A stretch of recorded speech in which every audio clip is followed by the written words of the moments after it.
topping it off at 29.99%. So I saw this video and man, I wanted to cry. I felt so bad for this lady. She broke down how much her interest rate was on her credit cards and how many credit cards she'd had and her balances. I want to share this video with you guys, and please drop some comments down below. Let me know what you think about it, and I'm going to give you guys some of my comments as well. I have $47,000 worth of credit card debt, and I recently shared how much was on each card and what the minimum payments are, but I keep getting asked what the interest rate is on each card, so let's go through them. Keep in mind, for all of the screenshots that I'm going to be showing, I'm going to be using the original ones from back last month when I originally shared them, because I'm going to be doing an updated balance this month, and I don't want to spoil it for you guys. So let's get started with the interest rates. This card has a 28.24% interest rate. This one has 28.15%. This one is at 27.24%.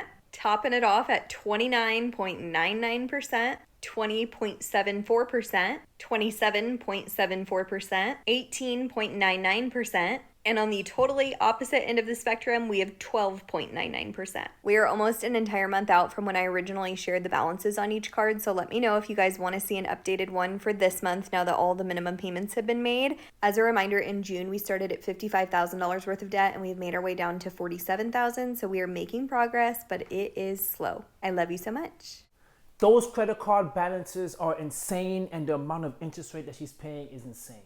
It just shows you guys how dangerous it is when you're carrying credit card debt. Now, there's a lot of people out there, they're going to drop down the comment. I'm sure they are. They're going to say how thankful, how grateful they are that they're debt-free, that they had credit card debt in the past and paid it off. Or there's so many people out there as well that just handles credit responsibly. Some people understand how to use credit cards to get their reward points, yada, yada, all the other good stuff, and not carrying all this debt to pay this interest. But unfortunately, there's a lot of people in this society currently right now that's carrying a huge amount of credit card debt, which by far is the worst toxic debt to have.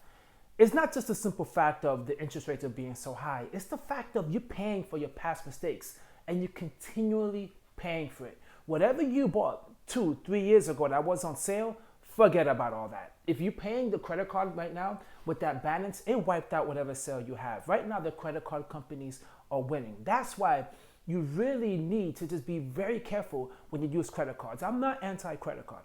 I'm not, because I understand there's a security aspect to it, and people have a fear of using a debit card online or whatnot because, of course, if something happens online where someone gets access to your card, that's coming directly from your hard-earned cash, and you'd rather use a credit card for security reasons. So I get it. You need to have a balance.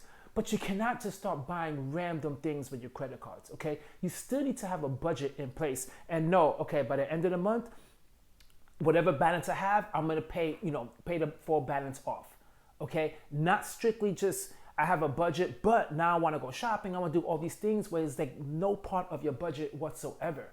You see, that's why so many people end up with so much credit card debt, because they just go frivolous with it and they find every excuse why they should use their card. And I really applaud her, because at least she's being vulnerable about it. And for a lot of people, going online and letting people know exactly how much debt you have and trying to get out of it, it's really good, because there's a lot of people that's currently going through that and they feel stuck and they feel lost. But I want to let you know, there really is a way. There really is a way to get out. But the problem is, once you're out, you can't let yourself get right back in. You have to learn your lesson. Now, Dave Ramsey always says, cut up your credit cards, get rid of it, close your account.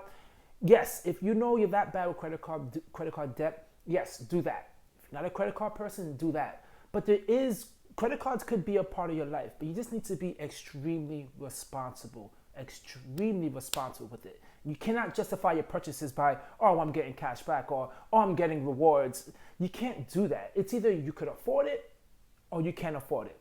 It's simple as that. It's not just to try to get a free trip when now you're carrying this heavy, credit card balance or whatnot. It's not worth it, because you're traveling broke. And as we know, traveling broke is by far the worst thing to do. Well, I don't know, guys. What do you think about it? What advice do you have for someone like that? Drop a comment down below, because I would certainly love to hear it. Catch you guys on my next video. Peace.